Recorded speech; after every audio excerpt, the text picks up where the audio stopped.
అందరికీ నమస్తే. 9 రోజుల తర్వాత బండి భగీరథ్ను చర్లపల్లి జైలుకి తీసుకుపోయినారు. 9 రోజులు డ్రామా నడిచింది, హై డ్రామా నడిచింది. అసలు ఈ పని ఎప్పుడో చేసిండంటే ఇంత రచ్చ జరిగేది కాదు. కానీ తప్పిద్దామని ప్రయత్నం చేసిండ్రు. నిజానికి అందరూ వాళ్ళ ఫాదరు, తర్వాత ప్రభుత్వము ఎట్లా తప్పిద్దాము, ఎట్లనే చేసి అరెస్ట్ నుంచి తప్పించాలి. కానీ సమాజం భయానికి జరిగింది. ఇప్పుడు ఇది సమాజం భయం. సమాజం అంతా ఏమనుకున్నది, పెద్దలకు ఒక చట్టం, పేదలకు ఒక చట్టమా? ప్రతి ఊర్లో చర్చ జరిగింది దీనిపైన. ఇప్పుడు కూడా వీళ్ళు ఏం పునీతులు కాదు.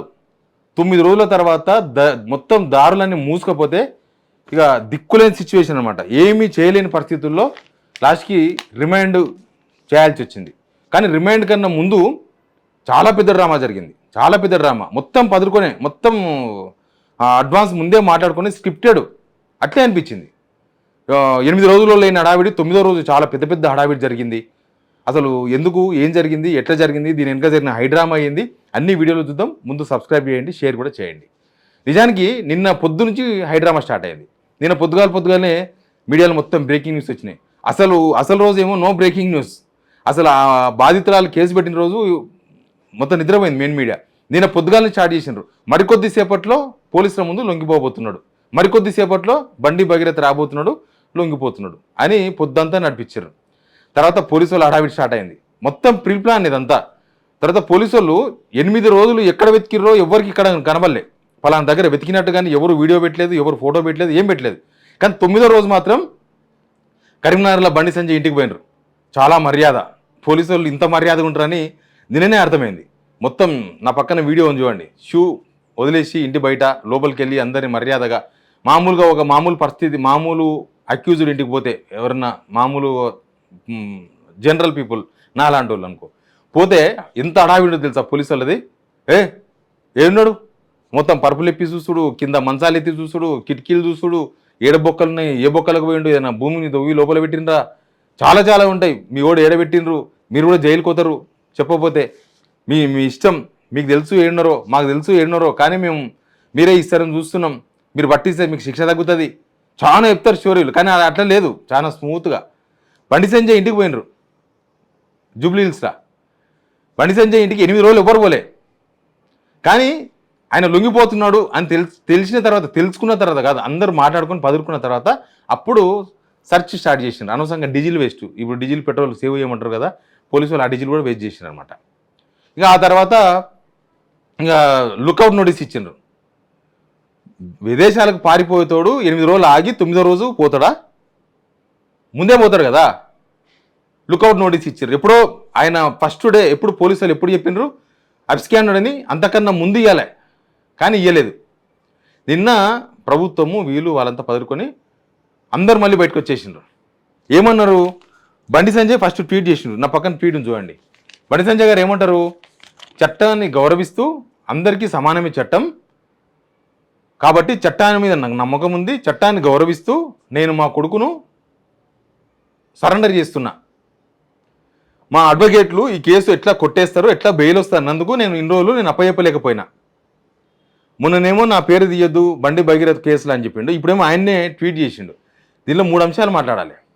ఒకటి, ఈ ట్వీట్ చూసిన తర్వాత నేను అప్పగిస్తున్నా అంటే ఇన్ని రోజులు బండి సంజయ్ కొడుకు బండి సంజయ్ దగ్గరనే ఉన్నాడు. క్లియర్గా అర్థమైంది కదా. ఆయన దగ్గర పెట్టుకుని డ్రామా ఆడిండ్రు.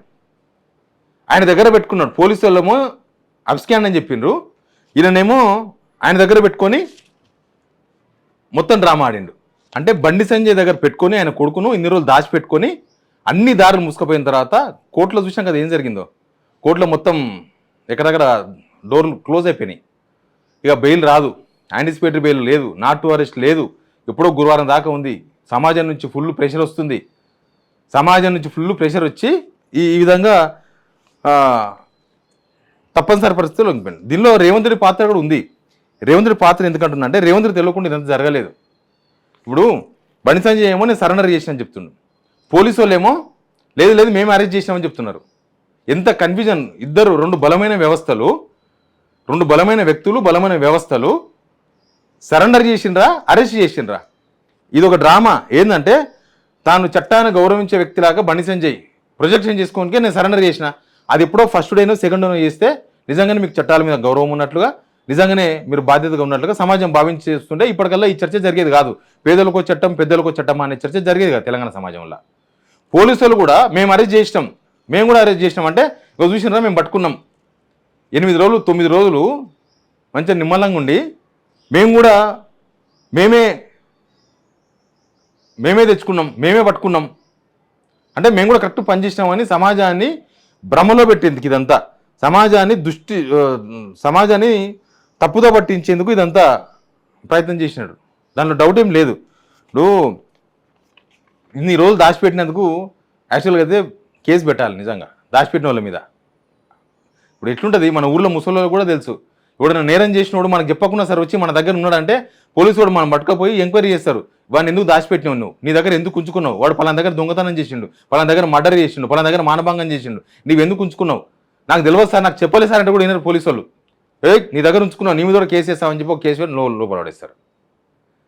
దీనిలో రేవంత్ రెడ్డి పాత్ర కూడా చాలా గొప్ప పాత్ర ఉంది. రేవంత్ రెడ్డి కూడా మొన్న మాట్లాడిండు, మర్యాద ఉంటే మీరు తీసుకుపోయి పెట్టండి, అందరు అట్లే చెప్తారా, అన్ని కేసులు అట్లే చెప్తారా, రేవంత్ రెడ్డి గారు చెప్తారా అట్లా? 9 రోజులు నేను తీసుకుపోయి లోపల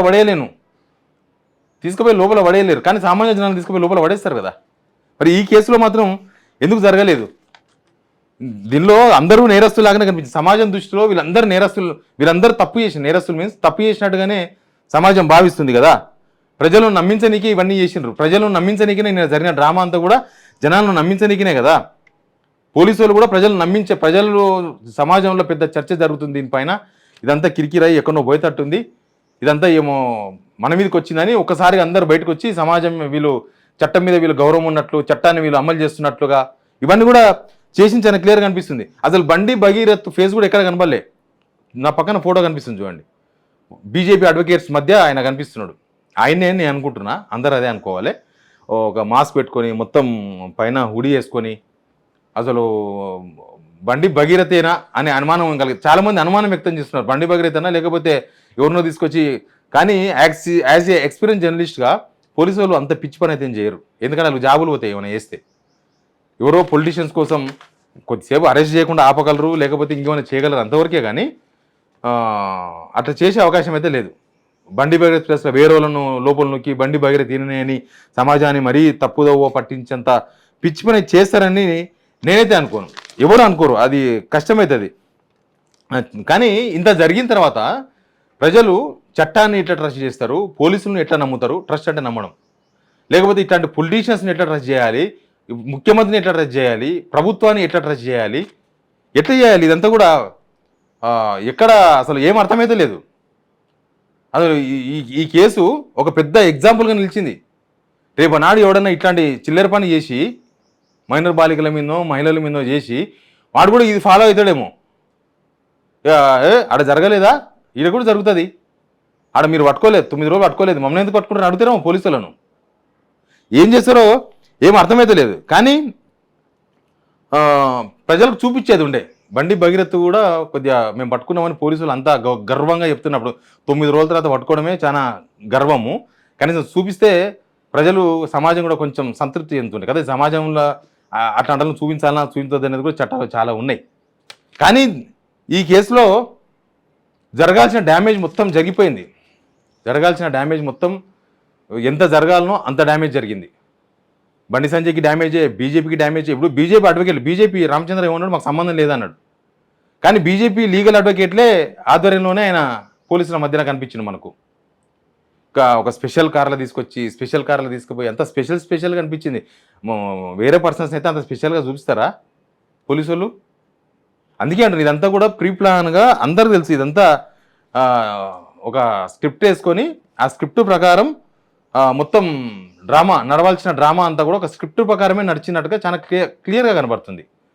ఇక సమాజంలో ఈ డ్రామా ద్వారా ఏం చర్చ జరగాలనో ఆ చర్చ జరిగింది. బట్ సమాజం స్పందించకపోతే ఇంత దాకా వచ్చేది కాదు. ఈ కేసు ఎక్కడో నీరు గారిపోయేది, ఎక్కడో పోయేది, అసలు కనిపించేది కాదు. సమాజం భయానికి ఇదంతా జరిగింది. సింపుల్గా చెప్పాలంటే వాళ్ళు మీడియాను కొన్నా, పేపర్లను కొన్నా, సోషల్ మీడియాను కొన్నా, ఇన్ఫ్లుయెన్సర్లను కొన్నా సమాజం న్యాయం వైపు ఉండాలనుకున్నది. దీనిలో అందరికి జరిగినట్లే బండి సంజయ్ కొడుకు కూడా జరగాలనుకున్నారు. ఫైనల్గా సమాజం భయానికి ఇదంతా జరిగింది. Please subscribe.